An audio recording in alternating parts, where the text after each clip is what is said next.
Christmas மற்றும் புத்தாண்டு கொண்டாட்டங்களை முன்னிட்டு மேட்டுப்பாளையம் உதகை இடையே சிறப்பு மலை ரயில் சேவை இன்று முதல் தொடங்கியது. முன்பதிவு செய்திருந்த 180 பயணிகளுடன் காலை 9:10 மணிக்கு முதல் சிறப்பு ரயில் மேட்டுப்பாளையத்தில் இருந்து புறப்பட்டது. சிறப்பு ரயில் சேவை அட்டவணை: மேட்டுப்பாளையத்தில் இருந்து உதகைக்கு டிசம்பர் 25, 27, 29, 31 ஆகிய நாட்களில் காலை 9:10 மணிக்கு புறப்படும். உதகையில் இருந்து மேட்டுப்பாளையத்திற்கு டிசம்பர் 26, 28, 30 மற்றும் ஜனவரி 1 ஆகிய நாட்களில் காலை 11:25 மணிக்கு புறப்பட்டு மாலை 4:20 மணிக்கு வந்தடையும். உலக பாரம்பரிய சின்னமாக அறிவிக்கப்பட்டுள்ள இந்த மலை ரயிலில் வழக்கமாக 4 பெட்டிகள் மட்டுமே இணைக்கப்பட்டுள்ளதால் அதிக எண்ணிக்கையிலான பயணிகள் பயணிக்க முடியாத சூழ்நிலையை கருத்தில் கொண்டே இந்த சிறப்பு சேவை அறிவிக்கப்பட்டுள்ளது. அடர்ந்த வனப்பகுதி வழியாக பயணிக்கும் இந்த மலை ரயில் பயணம் தனித்துவமானது. நீண்ட நாட்களாக முன்பதிவிற்காக காத்திருந்த பலருக்கு இந்த சிறப்பு சேவை மூலம் பயணிக்க வாய்ப்பு கிடைத்துள்ளது என தெற்கு ரயில்வே அதிகாரிகள் தெரிவித்தனர்.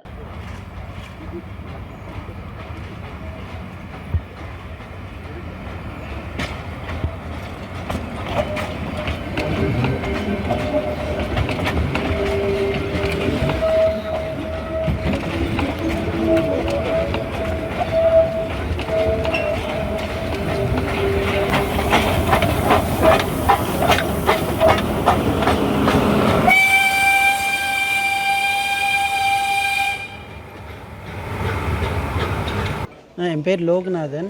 நாங்கள் கோயம்புத்தூர்லேருந்து வரோம்.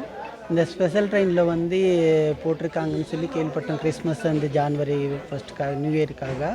ஸோ அதில் ஒரு 20 நாள் முன்னாடி டிக்கெட் புக் பண்ணி இப்போ நாங்கள் ஃபேமிலியோடு ஃபஸ்ட் டைம் போகிறோம். இது ஊட்டியில் போகிறதுக்கு ஃபுல்லாக காட்டுக்குள்ளே போகிறதுனால ஃபேமிலி கிட்ஸு எல்லாம் என்ஜாய் பண்ணுவாங்கன்னு சொல்லி ஒரு எக்ஸைட்மெண்ட்டோடு போகிறோம். நாங்கள் ஊட்டி ஒரு 1 மந்த் முன்னாடி போயிட்டு வந்தோம் காரில். பட் இந்த எக்ஸ்பீரியன்ஸ் பண்ணுறதுக்காக நாங்கள் ட்ரெயின் புக் பண்ணி போயிட்டுருக்கோம். Okay, my name is Yogesh. She is my wife Poonam.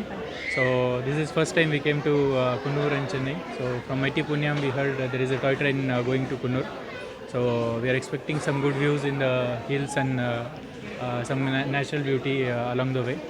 So let's see till Kunnur and from there we'll go to Ooty for from there. First time of our train. This is a good experience for us. We'll see how the experience goes on. Thank you.